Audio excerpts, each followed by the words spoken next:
¿Eso es verdadera adoración?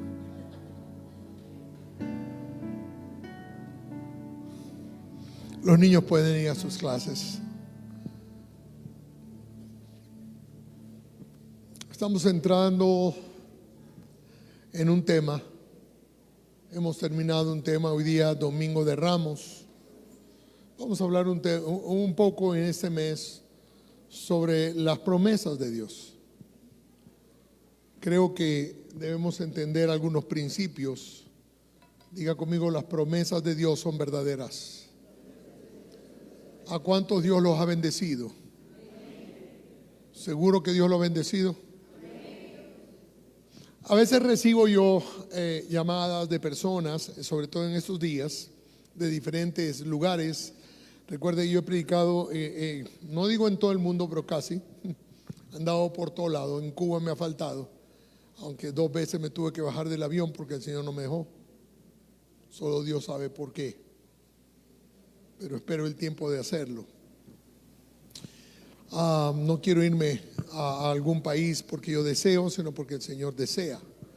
Y bueno, he estado predicando y gente que me escribe de diferentes lugares todos los días.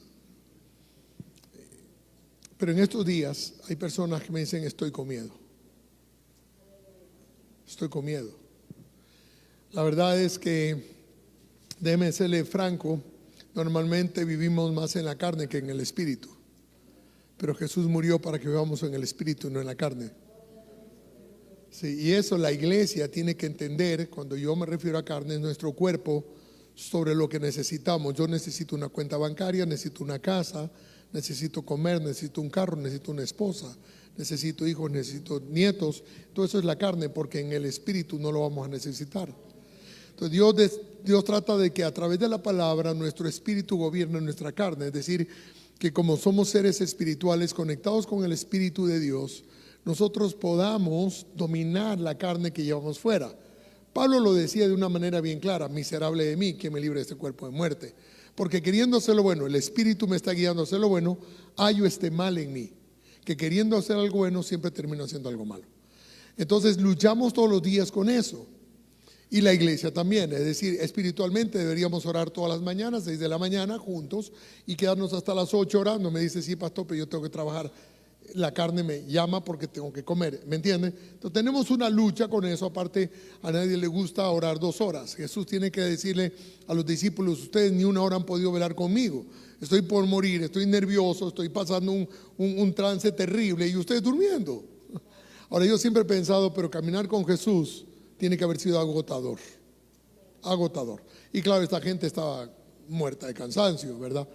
Pero lo que le quiero decir el día de hoy es que dentro de lo que son las promesas de Dios, y por eso le pregunté si Dios lo ha bendecido, es que si Dios lo ha bendecido en el pasado, lo puede bendecir el día de hoy. Y lo puede bendecir el día de mañana. El punto es que olvidamos rápidamente que las promesas de Dios son verdaderas. Que Dios, que Cristo es el mismo ayer, hoy, por los siglos de los siglos. Que el que te hizo algo en el pasado lo puede volver a hacer el día de hoy. Pero la verdad es que tenemos una vista pequeña.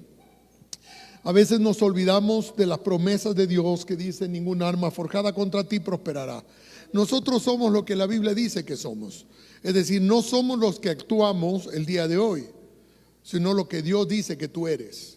Entonces puede ser que tú estés equivocado en tu andar o en tu caminar y la gente te juzgue de una manera, pero tú no eres así. Tú eres llamado por el Señor a hacer esto, ¿verdad? Quizás no has llegado todavía a la perfección de lo que Cristo quiere a través de los problemas de la vida, de las crisis de la vida, mejorar Dios tu vida para que representes a Cristo sobre la tierra. Porque tú eres lo que la Biblia dice que tú eres, no lo que la gente dice. Las circunstancias de la vida te han llevado a lo que eres el día de hoy.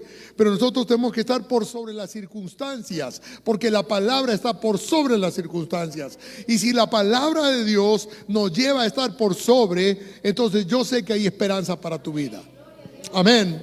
¿Cuántos reciben la palabra? Dale un aplauso al Señor. Hoy nosotros conocemos como el Domingo de Ramos, ¿verdad? Es la entrada triunfal, entre comillas, de Cristo a Jerusalén.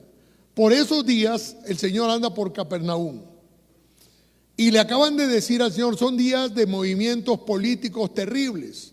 Están viviendo una situación de como una revolución. Y claro, Cristo no está apoyando para nada este tema, porque Él está dándoles que hablar, ¿verdad? En medio de toda esa confusión, Cristo también está haciendo lo suyo, ¿verdad?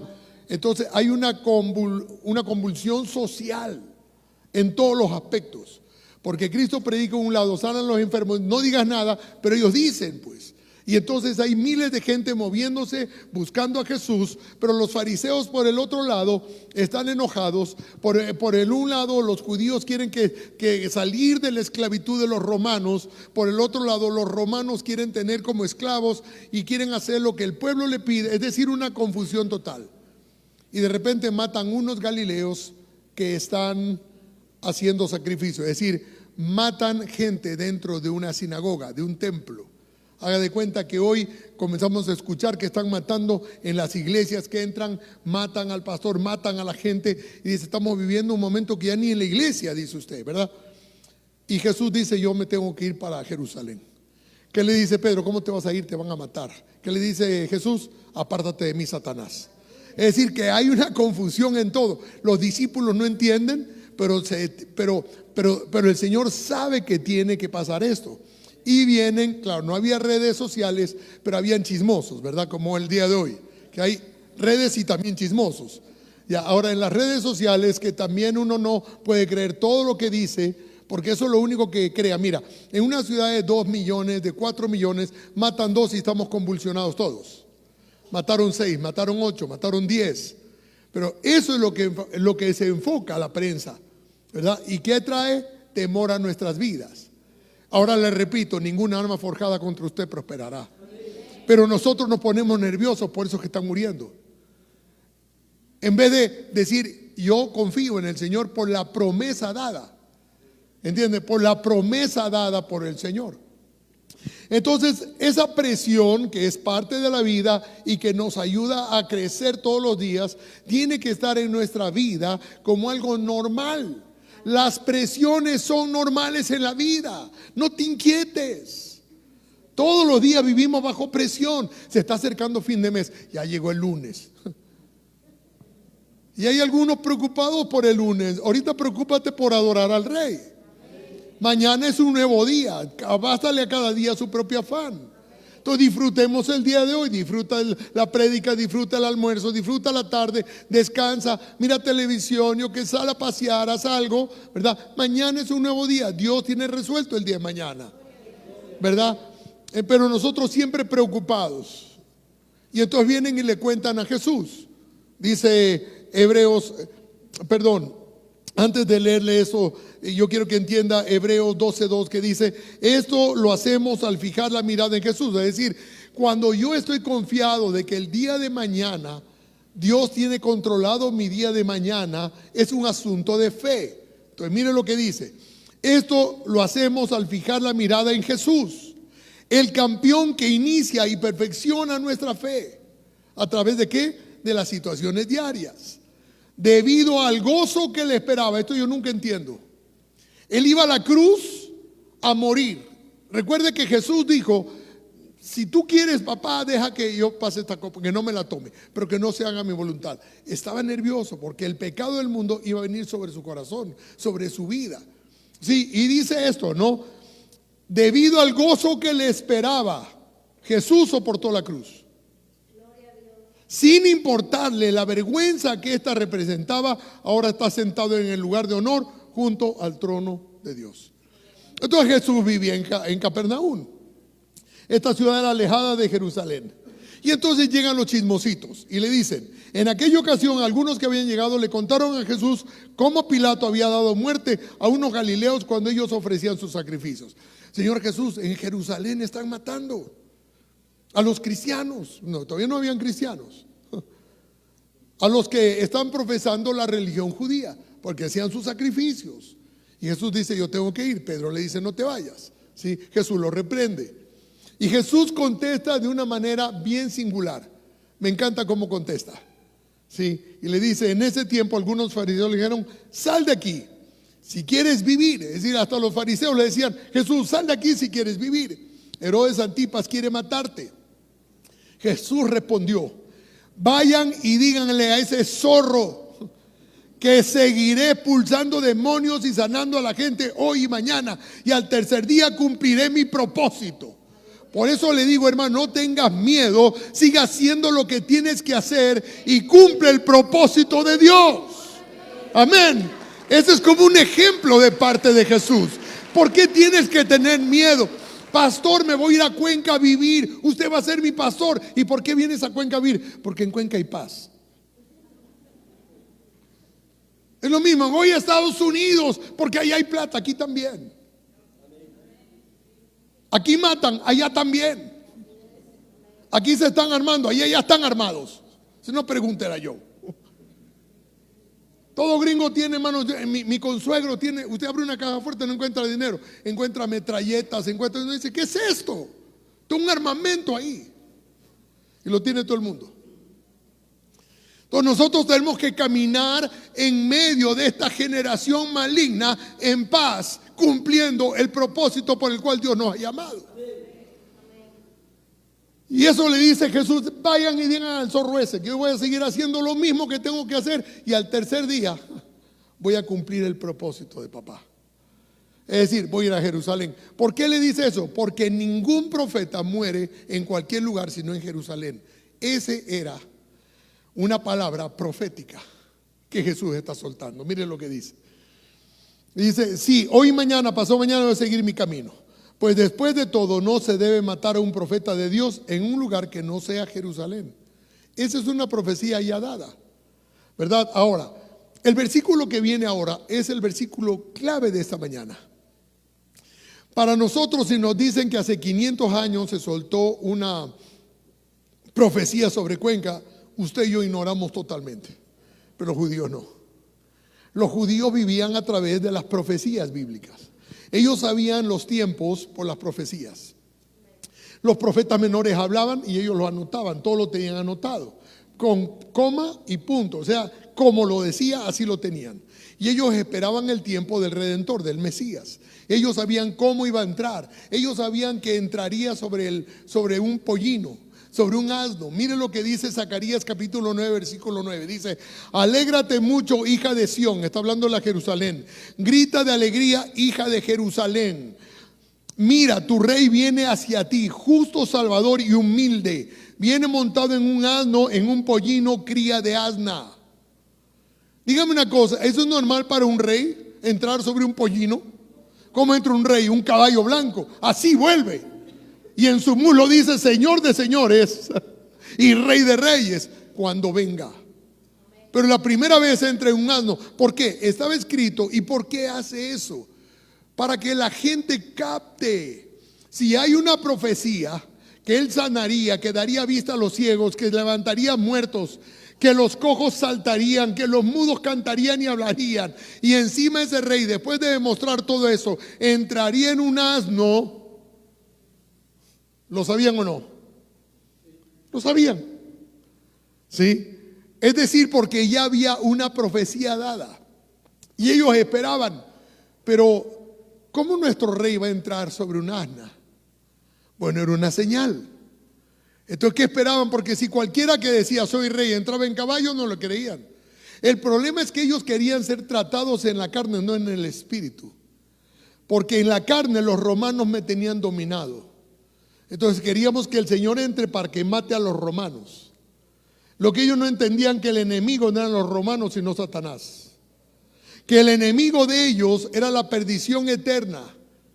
Que el Salvador de ellos les estaba ofreciendo una vida eterna y vida en abundancia. Y ellos no podían entender eso porque estaban agobiados por los problemas que estaban viviendo en ese momento. Pero le dice, mira, le dice clarito: salvador y humilde. Viene montado en un asno, en un pollino, cría de asna. Entonces, por supuesto que eso no era la visión que se tenía de un rey. Y allí en ese domingo de Ramos, ¿verdad? En la llegada de Jesús a Jerusalén, ya había pasado por Jericó, ahí donde sana al ciego Bartimeo. ¿Recuerdas eso? Sí, cuando sanó al ciego, era de camino ya. Cuando ya iba hacia Jerusalén, Luego lo de Zaqueo, el chiquito ese, el cobrador de impuestos que se subió al sicómoro. Ya eso lo hemos estudiado, ¿verdad? Todo eso está pasando mientras Jesús va camino. Es decir, lo que Él dijo, yo seguiré haciendo lo que tengo que hacer. Siguió sanando enfermos. Siguió ganando gente para el reino mientras iba a cumplir su propósito. Hermano, yo le hago una pregunta, ya que estamos aquí todos juntos. Dios te ha dado dones y talentos. ¿Estás cumpliendo tu propósito mientras vamos de camino? ¿Estás haciendo lo que Dios te llamó a hacer? Se lo dejo ahí. Muchos amigos le habían aconsejado a Jesús: no vayas a Jerusalén. Sabían que estaba formándose ya un complot contra él. Y esta no era la primera vez que viajaba a Jerusalén. Mire, Lucas 19, vamos a ver versículo 29. Al llegar a las ciudades de Betfagé y Betania, en el monte de los Olivos, mandó a 2 discípulos que se adelantaran.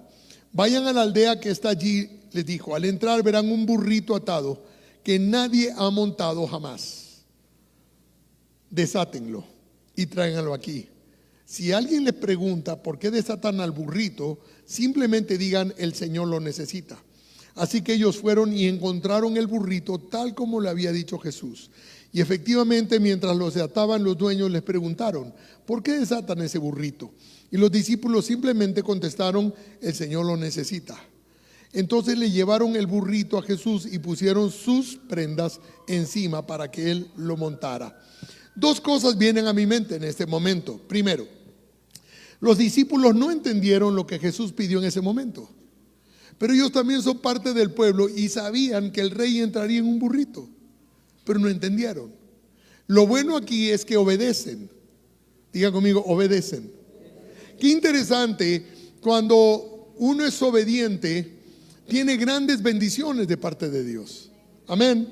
Pero nosotros no nos entrenamos, por ejemplo, en nuestro trabajo. Cuando tu jefe te dice: anda y apaga ese, y tú te das la vuelta, ¿y para qué? ¿Y por qué? ¿Verdad? Es ser obediente, no es ser curioso. El obediente va y lo apaga, porque entiendes que el jefe sabe por qué te está mandando a hacerlo.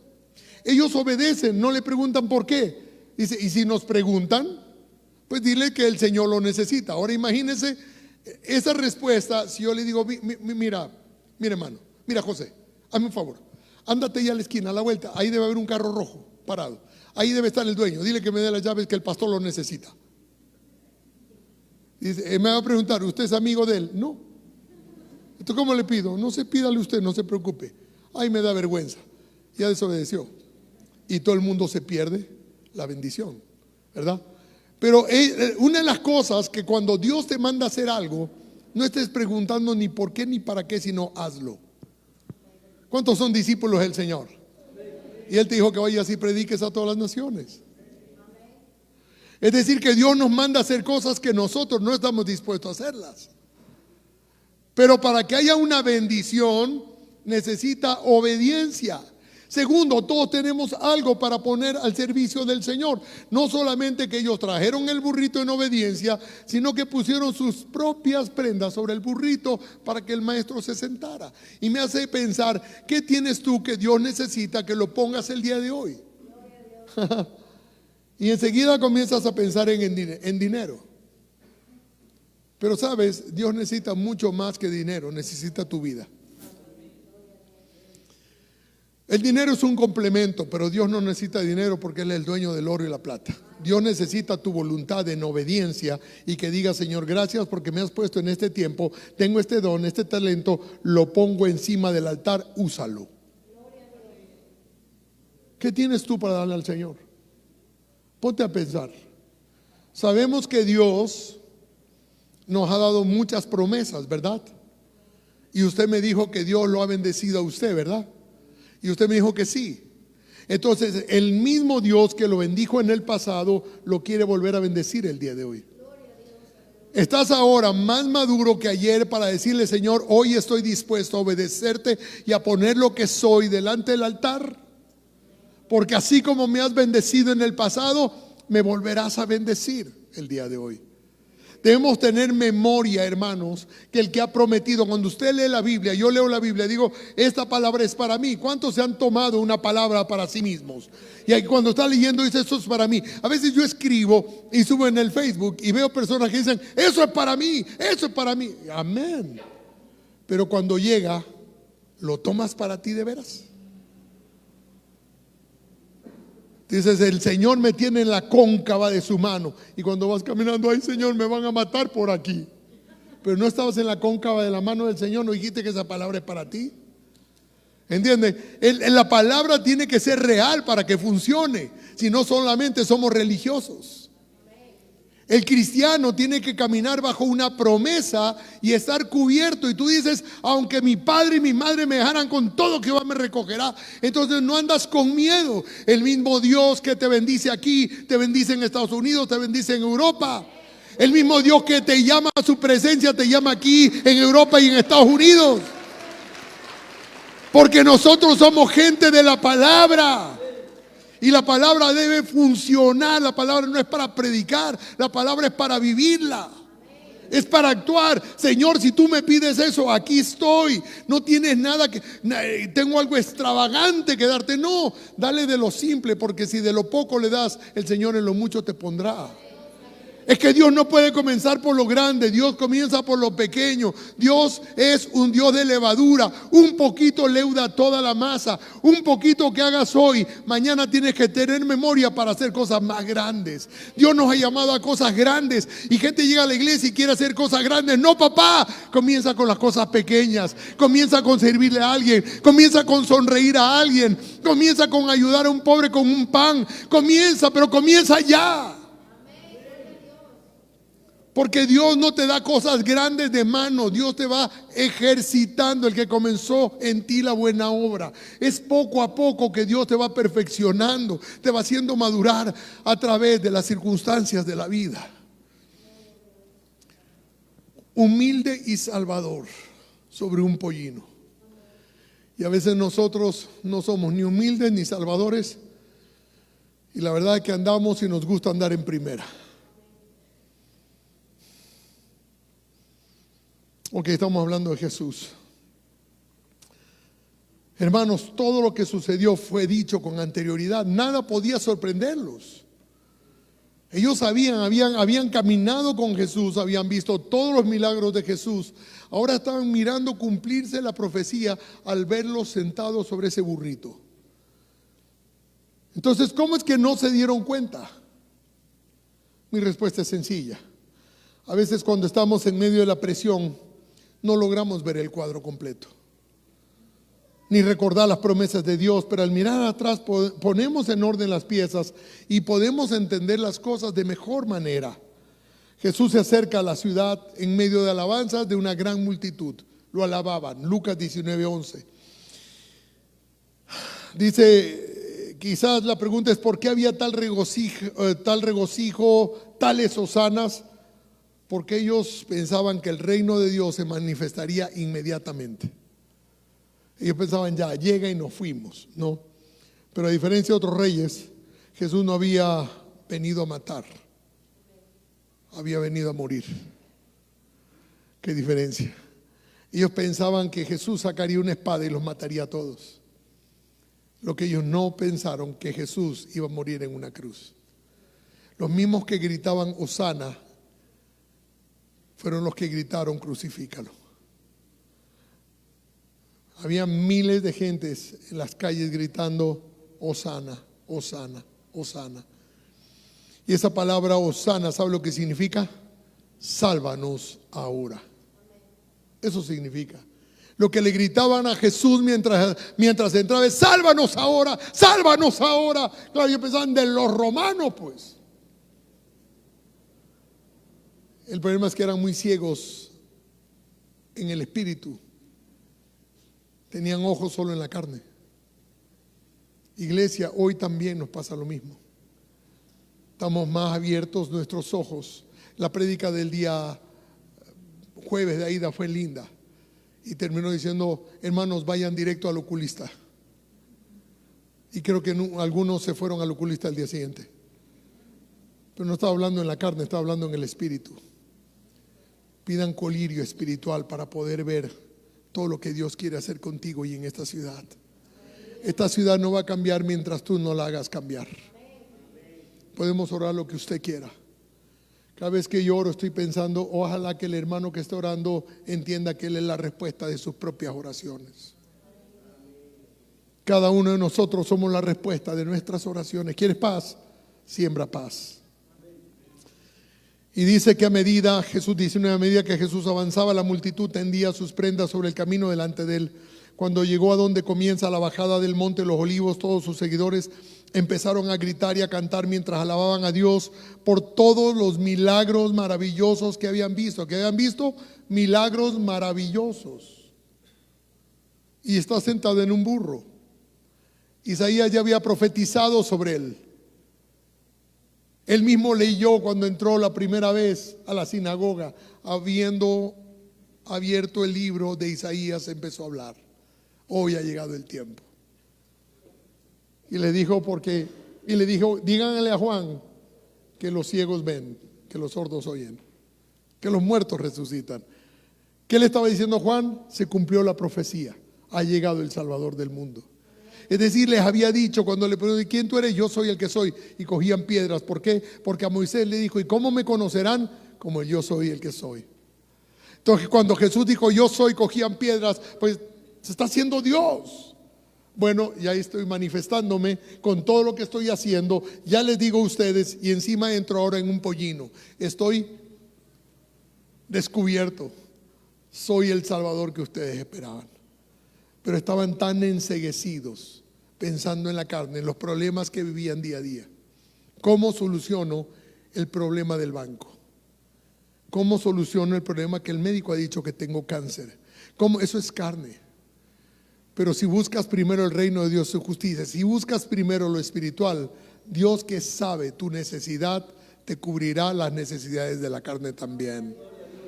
Sí, el asunto es que venimos buscando en una iglesia. Pastor, vine a la iglesia porque mi mujer me dejó. Vine a la iglesia porque mi novia ya no me quiere. Pues si esa no te quiere, búscate otra. A veces venimos buscando cosas en la iglesia equivocadas. Aquí venimos a adorar al Rey de Reyes. Y dijo el Señor que un día Él se va a manifestar los verdaderos adoradores. Los que adoren en espíritu. ¿Y en verdad en qué? En espíritu, no en la carne. A veces queremos adorar en la carne. Y la carne, la verdad es que cuando hay un buen grupo, nuestra carne se siente bien. ¿Sí o no? ¿Sí o no? Que cuando el grupo de alabanza está bien, ay, qué bien me siente mi carnecita.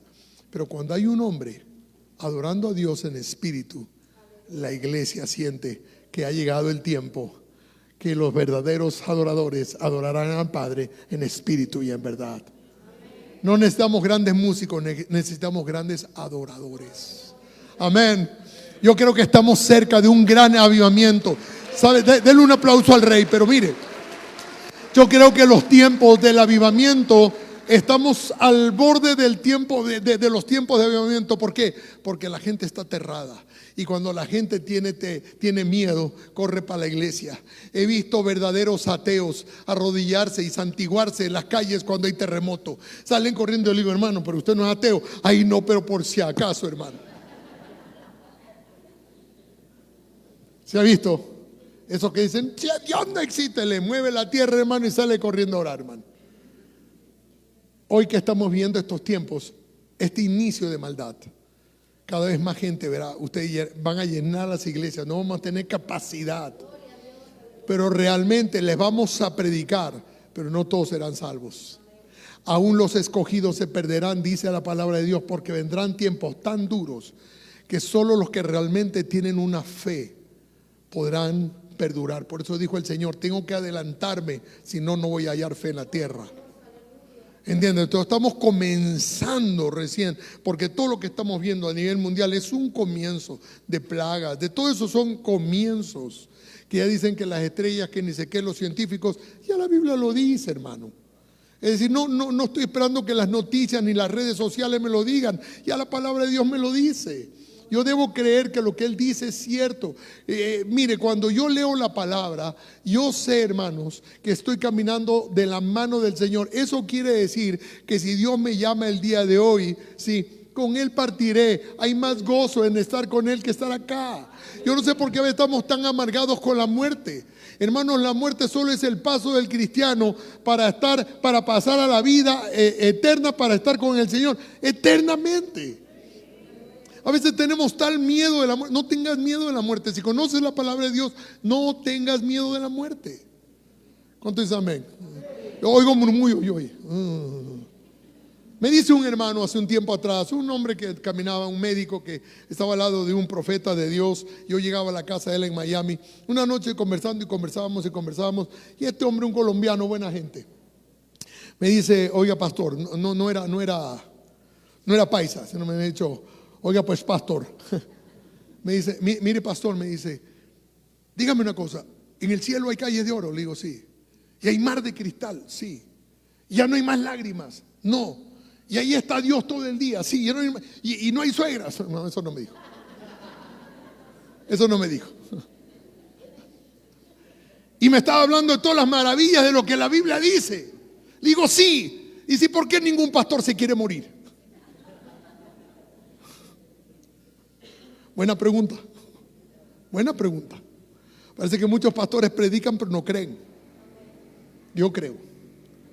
Yo le he dicho al Señor, cuando hace un tiempo atrás yo vi a mis nietas que quieren predicar y todas están metidas, y dije: Señor, estoy listo para irme. Si el Señor dice que es mejor estar con Él, ¿no cree que es mejor estar con Él?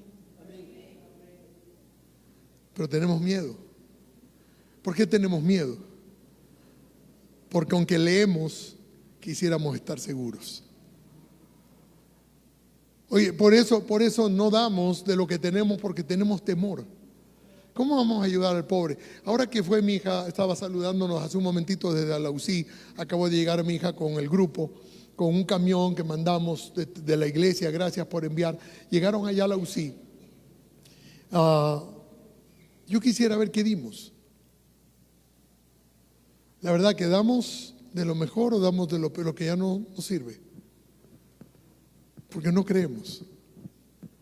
Pero cuando comencemos a dar en fe, veremos lo sobrenatural de Dios. Sí. Tenemos que aprender a confiar en el Señor. Sus promesas son verdaderas. Diga conmigo: sus promesas son verdaderas.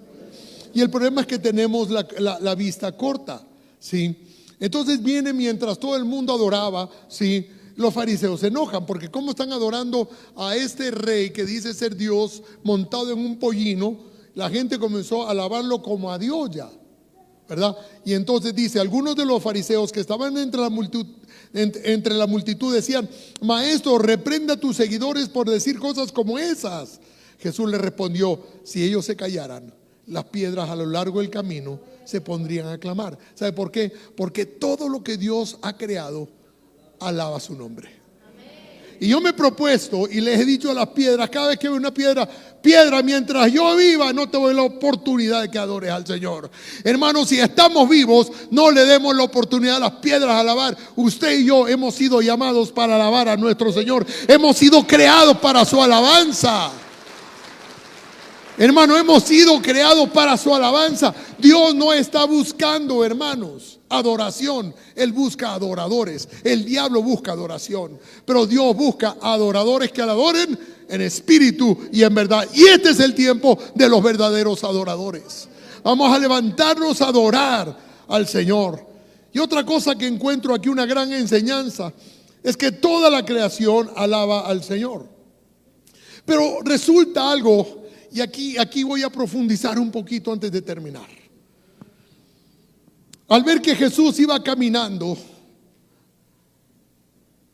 veo a un maestro de carne y hueso. Dice el versículo 41: al acercarse a Jerusalén, Jesús vio la ciudad delante de él y comenzó a llorar. ¿Comenzó a qué? Un Jesús humano, de carne y hueso, llorando. Y le habla a la ciudad, versículo 42: ¿cómo quisiera que hoy tú, entre todos los pueblos, entendieras el camino de la paz. Pero ahora es demasiado tarde y la paz está oculta a tus ojos. No pasará mucho tiempo antes de que tus enemigos construyan murallas que te rodeen y te encierren por todos lados. Te aplastarán contra el suelo y tus hijos contigo. Tus enemigos no dejarán una sola piedra en su lugar porque no reconociste cuando Dios te visitó. Qué increíble. Jesús muestra sus sentimientos con total transparencia.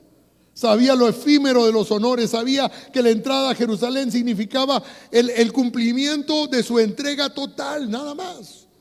Miraba los rostros de la gente que lo saludaban y sabía que aquellos que estaban gritando, sana, sálvanos, en un momento más estarían gritando, crucifícalo. Él sabía y tenía compasión de ellos. Él tenía que pasar por esas experiencias para poder entender también tu corazón. Has sido traicionado. Jesús te entiende. Has lidiado con gente tóxica. Jesús lo entiende. Has pasado episodios por profunda tristeza. Jesús te entiende. La gente te ha desilusionado. Jesús te entiende. Has tenido que perdonar. Jesús te entiende. Has sido abandonado. Jesús te entiende. Has atravesado pérdidas o enfermedades. Jesús te entiende. Has querido abandonarlo todo. Jesús te entiende. Un pastor amigo mío, en medio de un restaurante, mientras comíamos, una iglesia preciosa, comenzó a llorar diciéndome todo lo malo que su padre había sido con él. Un hombre cerca de mi edad, cuando lo ves llorar, un quebrantamiento profundo, es algo que guarda desde su niñez. Su iglesia en ese momento estaba pasando por una situación tan difícil. Y me dijo, pastor, mírame. Mientras lloraba, me levanté un día de mi cama, me fui hacia afuera, salí de mi casa y miré al cielo y le dije, mi padre es malo, pero tú eres más malo que mi padre. Jesús lo entiende. Y él oye una voz que le dice a su corazón, hace muchos años, otro hijo mío me dijo lo mismo, a diferencia de tú, no se bajó de la cruz. A diferencia de ti, no se bajó de la cruz. Y él sabe, yo te digo, en esta mañana tú puedes estar pasando por cualquier problema en la vida, no te bajes de la cruz. Sigue confiando, vienen tiempos más difíciles, sigue confiando. ¿Vas a perder familia o algo? Sigue confiando. Fueron a ayudar en Alausí a un pastor que se quedó sin familia, porque el deslave se le llevó su casa, se le llevó todo, perdió familia. Y él está ahí a la cabeza ayudando a otros, pero no se ha bajado de la cruz. Hermanos, podremos sufrir enfermedades, podrán decirte que tienes un cáncer, no te bajes de la cruz. Orarás para que Dios te cure ese cáncer y si no te lo cura, no te bajes de la cruz. Es parte de la vida, es parte de un mundo caído. No nos ofrecieron todas las cosas en esta tierra. Nos dijeron que sería después, eternamente. Hermanos, si hoy te toca pasarla mal, pásala de la mano de Jesús. Y si la pasas bien, de la mano de Jesús, ayudando a los que no están pasándola bien. Hermanos, si Dios te da algo, es para que tú seas un canal de bendición para otros. Hay unos que están peor que tú, ayuda a los que están peor que tú. Y los que están peor, hermanos, también ustedes desde allí ayuden a los que están mejor, quizás económicamente, pero mal espiritualmente. Que ustedes sean un ejemplo para decir al mundo, se puede vivir así, adorando al Rey de Reyes. No importa lo que te toque vivir, no te bajes de la cruz. Él conoce tu andar. Él conoce tu levantar, tu caminar, tu acostar. Él conoce todo. Él te ama. Él ha visto las lágrimas que derramas. Él te ama. Por eso fue a la cruz del Calvario. Dice Hebreos, porque no tenemos un sumo sacerdote que no pueda compadecerse de nuestras debilidades. Ahora yo quiero ir terminando con esto, pensando en cuántas veces le hemos hecho llorar a Jesús. Le escribí en esta mañana a los que leyeron. ¿Cuántas veces nuestra desconfianza, nuestra inseguridad hace que Jesús llore todavía? ¿Cuántas veces la iglesia le hace llorar al Señor Jesús? Porque no entendemos que las promesas de Dios son sí y amén. Las promesas de Dios son sí y amén, dice la palabra. Que Él es fiel y verdadero, que Él es el mismo ayer, hoy y por los siglos de los siglos. Y aquel que te bendijo en el pasado te va a bendecir ahora. Pero nos olvidamos de las bendiciones de Dios. ¿Y por qué le digo esto? Porque Jesús miró cómo actuaban sus discípulos. Y dice que en Marcos, en el capítulo 4, hay una historia. Jesús está cansado, acababa de sanar a alguien, le dice: vámonos al otro lado, vamos a cruzar. Iba el maestro en una barca y venían otras barcas también, y Jesús se duerme en la popa del barco, estaba ahí dormido, y se levantó un gran oleaje, dice tenían miedo de ahogarse, y le despiertan a Jesús y le dicen: Señor, ¿no te da pena que vamos a morirnos? Hacen llorar a Jesús. Porque desconfiamos, falta de fe. Señor, ¿no ves que están matando en todas las esquinas? ¿No te da pena que tu hijo va a morir? Pero vienes a la iglesia y dices: ningún arma contra mí prosperará. La palabra es para vivirla. No es para predicarla, es para vivirla. Ahora mire estas escenas que tuvo que soportar Jesús. Comienzan a hablar sobre, dijo que va a leudar. ¿Qué dije? Seguramente no hay pan. Y como vamos a ir allá y hay mucha gente, ¿cómo les vamos a dar de comer? Y Jesús se da la vuelta y dice: no sean necios. ¿Hasta cuándo voy a estar con ustedes? No se acuerdan, tienen que acordarle de los semana pasada. ¿No se acuerdan que acabamos de dar de comer a 4,000? Y de ahí nos dimos de comer a 5,000 hombres, sin contar las mujeres y los niños, y sobraron 12 canastas. Sí. Entonces, ¿por qué discuten? ¿Se dan cuenta? Hacen llorar a Jesús. La iglesia de hoy no necesita tanto en la carne, no necesitas tanto como pagar deudas. Necesitas asegurarte de tu salvación. El resto viene por añadidura, porque Él no nos dejará en vergüenza. El problema es que Él nos deja en vergüenza porque no lo buscamos en el Espíritu. Recuerda esas palabras que dice el Señor: y en aquel día me dirás: Señor, Señor. ¿Y qué dice? Y diré: nunca, hacedores de maldad. Porque dice: en tu nombre llamo fuera demonios. ¿Quién echa fuera demonios en este tiempo? ¿Qué iglesia le parece a usted que ora por los enfermos? ¿No es la iglesia cristiana evangélica? Entonces hay mucha gente dentro de la iglesia que puede orar por los enfermos, que hay enfermos que sanan y le dirán al Señor en aquel día: Señor, Señor. Y Él dirá: no te conozco. Ojo con esto, porque le buscabas más en la carne que en el Espíritu. Por eso Él dijo: más primeramente buscad el reino de Dios y su justicia. El resto vendrá por añadidura. Pensando en esto, ¿será que Dios quiere tu dinero?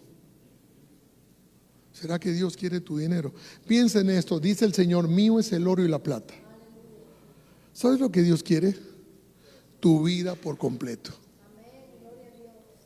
Y si tienes oro y tienes plata, pues le perteneces completamente con todo lo que tú eres. Y si tienes un pollino, llévaselo. Y si tienes una manta, llévaselo. Lo que tengas el día de hoy, pon en las manos del Maestro. Lo único que necesitas es decir: Señor, ¿para qué soy bueno? Y obedecer cuando oigas la voz de Dios. Dice: cuando oigas la voz de Dios, no endurezcas tu corazón, como lo hicieron tus padres en el desierto. A veces no entendemos y no podemos entender, o somos ciegos, que todo lo que el hombre siembra, eso también segará. Le comencé diciendo en esta mañana: tú no eres quien hoy te muestras que eres. Tú eres lo que la Biblia dice que eres para cumplir un propósito. Y la verdad que nosotros debemos decirle a Dios todos los días: ¿cómo te puedo servir hoy? ya que te pertenezco. Recuerda cuando prediqué sobre horadados de los esclavos, que cuando ya tenían que ser libres y podían ser libres, iban donde, y no querían ser libres, iban donde su amo y le decía: clávame contra la puerta. Y entonces venía eso era voluntad del esclavo, y venía el dueño y le clavaba tremendo clavo, mano, y esa señal que le quedaba en la oreja colgada era señal de que él quería ser esclavo de su amo. Yo quiero ser esclavo de Cristo. Y eso, hermano, tienes que decirle: Señor, aquí estoy para lo que usted necesite. Aquí estoy con mis dones y talentos, con mi familia, con mis nietos, porque todo lo que tengo tú me lo has dado y es tuyo. Entonces jamás el Señor te dice: dame esto, dame aquello, que no. Es algo que nosotros debemos decirle: Señor, aquí estoy, coge lo que tú quieras, porque todo es tuyo. Cada vez que tú abras tu corazón espiritualmente, recibirás espiritualmente 1000 veces más. La Biblia dice que el que es generoso vendrá prosperidad, pero el que retiene vendrá pobreza. ¿Cree usted que Dios es verdadero? ¿Cree usted que Dios cumple lo que promete? No hagamos llorar a Jesús. Este es el tiempo de la iglesia. Este es el tiempo que empieza el avivamiento. Póngase de pie en esta mañana y vamos a orar. Padre, gracias en este día por tu gran amor, Señor. ¿Cuántos